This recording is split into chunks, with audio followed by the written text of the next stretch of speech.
And today, regional leaders met in Ethiopia's capital to discuss the conflict. Sudan's army chief and the RSF commander were both invited, but neither side confirmed if they would attend.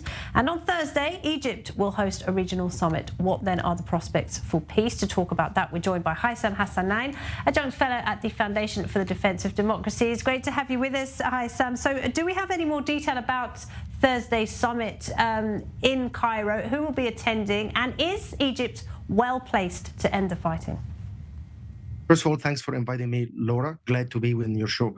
The first part of the question, I would say that according to the official statement by the Egyptian government, the invitation is mainly for neighboring countries to Sudan, which means it will include Libya, Chad, Central Africa, and South Sudan.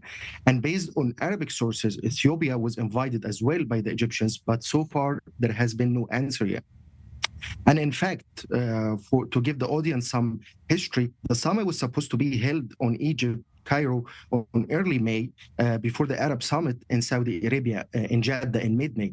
But for some reasons, it was postponed to give the Saudis some time to calm the situation down in Sudan.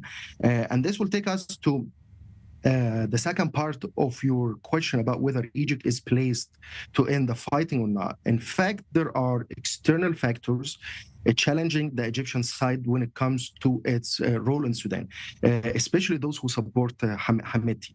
It's the Russian Wagner Group, the Libyan General Khalifa Haftar, and the United Arab Emirates, which Egypt cannot really go eye to eye against in Sudan due to its massive economic investments in its current struggling economy. In addition to that, also, Egypt has some concerns about the committee that was formed by the African countries and the choice of Kenya to mediate in the conflict. In the Egyptian eyes, it is not a neutral broker due to its past involvement in Sudanese internal conflicts. And of course, this is all happening right on Egypt's doorstep. And we had that warning today from the UN. It says that Sudan is really on the brink of civil war now, and that will cause a knock-on effect across the region. Just talk us through how Egypt is directly affected by what's happening in Sudan. Egypt sees the threat in Sudan on three different directions: one, economy; two, security infrastructure; and three, political image. As for the economy side, the growing migrant influx to the country is putting a huge pressure on Egypt's internal existing weak economy. As of June 7th, according to official data by the Egyptians, Egypt was hosting more than 200,000 Sudanese refugees. Not to mention, before the conflict, Egypt used to host, or still hosting, around 9 million international migrants, of which 4 million are Sudanese. So more refugees from the Sudan side means more pressure on the already struggling employment sector in Egypt, and over-exploiting the infrastructures, especially the water sector, and not to mention high rise of crime rates within the country. Two, tourism.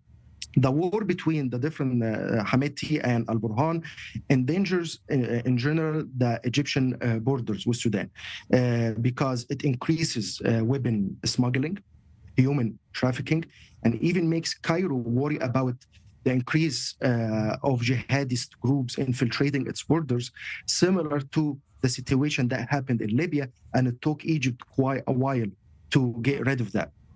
Politically, Egypt sees that on three different challenges. One, Cairo worries if the Muslim Brotherhood regain power in Sudan and seek to destabilize the Sisi regime. Two, the war between Hemeti and Al-Burhan deprived Cairo from a reliable partner to lobby with against the Ethiopian dam, which was in this case Al-Burhan. Both him and Sisi come from a military background. They got along well, and Egypt saw him as somebody who will help them to lobby against its water situation with the Ethiopians.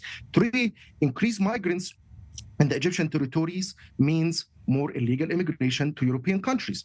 And so far in the past years, Egypt gained a respect and some political capital in Europe, within European countries, because it succeeded to contain illegal immigrations and managed to prevent it from its shores.